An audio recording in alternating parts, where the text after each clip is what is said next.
Semuanya sehat ya. Ya, mengucap syukur kepada Tuhan kalau pagi hari ini kembali kita dipersatukan dalam anugerah Tuhan untuk memuji menyembah Dia, bersehati berdoa, membela bangsa, kota, jemaat Tuhan, gereja Tuhan, pelayanan kita semuanya ya pagi hari ini. Tapi pagi ini sebelum kita berdoa bersama-sama, mari kita dasari doa pagi ini dengan firman Tuhan. Saya mengajak setiap kita boleh membuka dalam Lukas 8 ayat 38 sampai dengan 39. Lukas pasal 8 ayat 38 sampai 39. Begini firman Tuhan. Dan orang yang telah ditinggalkan setan-setan itu meminta supaya ia diperkenankan menyertainya. Tetapi Yesus menyuruh dia pergi. Katanya, pulanglah ke rumahmu dan ceritakanlah segala sesuatu yang telah diperbuat Allah atasmu. Orang itu pun pergi mengelilingi seluruh kota dan memberitahukan segala apa yang telah diperbuat Yesus atas dirinya.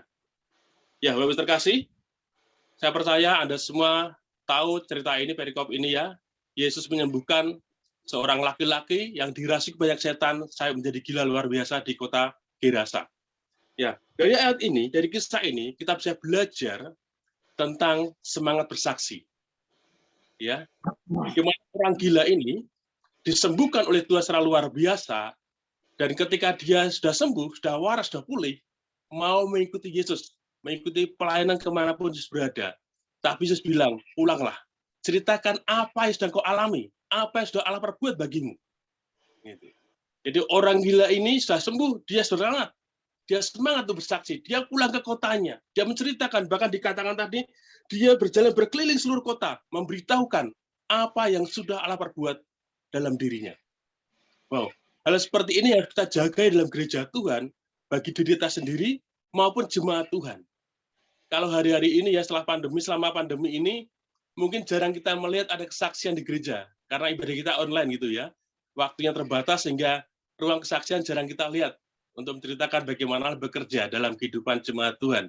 Tapi tidak mengapa, kiranya walaupun karena pandemi ini waktu terbatas, kondisi terbatas, tidak mengurangi semangat untuk setiap kita, jemaat Tuhan, menceritakan kasih Allah, perbuatan Allah yang ajaib dalam diri kita. Ini penting sekali, karena hari-hari dunia sangat membutuhkan untuk mendengar siapa Allah, untuk bisa mengalami bagaimana karya Tuhan, kuasa Tuhan yang ajaib dalam dirinya. Dan itu bisa dialami ketika gereja Tuhan yang sudah mengalami Tuhan, menceritakan kepada mereka. Pagi hari ini kita belajar tentang semangat bersaksi.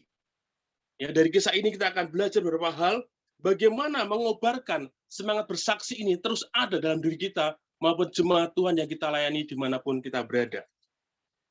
Ya, dari kisah Lukas 8 ini, ayat 26-39 ini, bagaimana kesaksian itu terus ada di hati setiap orang percaya, dimanapun dia berada dalam kondisi apapun juga. Dan bersaksi ini tidak dipengaruhi oleh hanya hal-hal yang baik yang kita alami. Ya, tidak hanya ketika diberkati, tidak hanya mengalami hal yang baik saja, tapi dalam segala kondisi. Apakah kita tetap bisa mengalami Tuhan? Bisa merasakan Tuhan? Di tengah-tengah kondisi yang sekalipun tidak mengenakan. Sebagai contoh kasus ketika saya mengalami kecelakaan kerja ini, secara manusia tidak ada yang mengharapkan terjadi. Tapi ternyata itu bagian dari saya mengalami pengalaman-pengalaman pribadi dengan Tuhan saya pribadi. Dan dari situ saya bisa menceritakan, menyaksikan bagaimana Allah yang ajaib bekerja dalam diri saya. Walaupun saya tidak pengen sakit, tidak pengen mengalami kecelakaan begitu. Waktu yang lalu ketika mami saya masih opnam di Karyati, ada salah satu pasien di ruangan itu juga membutuhkan kasih Tuhan. Bahkan dia kesulitan untuk manggil suster apa yang dia butuhin. Dan ternyata ketika apa tante saya butuhkan, tolong Pak panggilkan suster, saya butuh ini, butuh itu. Oh ya, saya panggilkan. Setelah selesai di lain suster, saya tanya, kenapa tante di tempat ini? Saya sakit ini Pak. Dan ternyata selama dia di rumah sakit itu, dia tidak ada yang nungguin. Bahkan anak menantunya tidak ada yang menjagai. Dia datang ke tempat itu, naik Grab, bayangkan. Lansia, sakit sekali, harus naik Grab. Dia merasa kesepian, kesendirian. Lalu ketika ketemu dengan kita, saya saksikan apa yang saya alami. Dia termotivasi. Sampai minta didoain. Saya perkenalkan siapa Yesus, dia cerita, dulu saya pernah ke gereja Pak, tapi udah lama sekali. Saya ceritakan kasih Tuhan. Dia bersemangat, lalu minta didoain. Ya, hal seperti ini seperti yang tidak mau kita alami, tapi bisa menjadi sarana untuk orang lagi termotivasi lagi untuk mengalami Tuhan lagi dalam hidupnya. Ini yang perlu kita ceritakan. Walaupun hal-hal yang tidak kita terjadi, tapi kita bisa merasakan bahwa Allah ada di sana, bahwa Allah terus bekerja untuk mendatangkan kebaikan dalam segala sesuatu bagi dalam kehidupan kita. Ayo, Bapak Ibu. Ya, yang pertama, bagaimana mengobarkan semangat bersaksi tetap ada dalam diri kita? Yang pertama adalah alami dulu perjumpaan pribadi dengan Tuhan. Di ayat yang ke-30, ayat 27, ya ayat 27 yang mengatakan begini, setelah Yesus naik ke darat, datanglah seorang laki-laki dari kota itu menemui dia. Orang yang kerasukan banyak setan ini, yang sampai menjadi gila ini, datang menemui Yesus. Langkah pertama untuk bisa tetap memiliki semangat bersaksi adalah alami dulu perjumpaan pribadi dengan Tuhan. Kita tidak tahu selama pandemi ini berapa persentase semangat bersaksi dalam diri kita tetap ada, tetap berkobar. Kalau mungkin mulai nurun, ayo bersama-sama kita bertobat, semangat lagi untuk bersaksi. Alami Tuhan secara pribadi. Ya, kalau kita mengalami Tuhan secara pribadi, kita mengalami perjumpaan dengan Tuhan secara pribadi, ada interaksi yang terbangun, ada fellowship yang terbangun secara intens dengan Tuhan, sehingga di sana kita bisa mengerti bahwa Allah tidak pernah meninggalkan kita. Saya bilang ke ibu yang di rumah Karyadi itu, yang satu kamar dengan mami saya, ibu tidak pernah sendiri, ibu tidak akan kesepian, walau anak memantumu tidak ada di ruang ini, Tuhan Yesus ada bersama dengan ibu. Dia senang, dia semangat Bapak Ibu. Ada Tuhan yang bersama dengan dia. Hal yang sama ketika saya harus operasi di rumah sakit, mungkin ketika saya harus sendirian menahan sakit, saya merasakan Tuhan menjamah saya. Tuhan menghibur saya. Bahkan prediksi dokter yang harusnya saya pulih selama 3 bulan, terbaring sakit, dalam seminggu saya bisa pulang dari rumah sakit. Mulut saya ini harusnya terkunci. 3 hari saya opnam, tiba-tiba saya bisa batuk, langsung organ di mulut saya bisa krak, bisa terbuka dan bisa ngomong. Harusnya saya ada operasi di sekitar wajah, Bapak Ibu, di mulut, di rahang ini, karena ini anjlok. Dan ini ada retak di tulang pipi sama hidung sini. Tapi Tuhan berkarya luar biasa.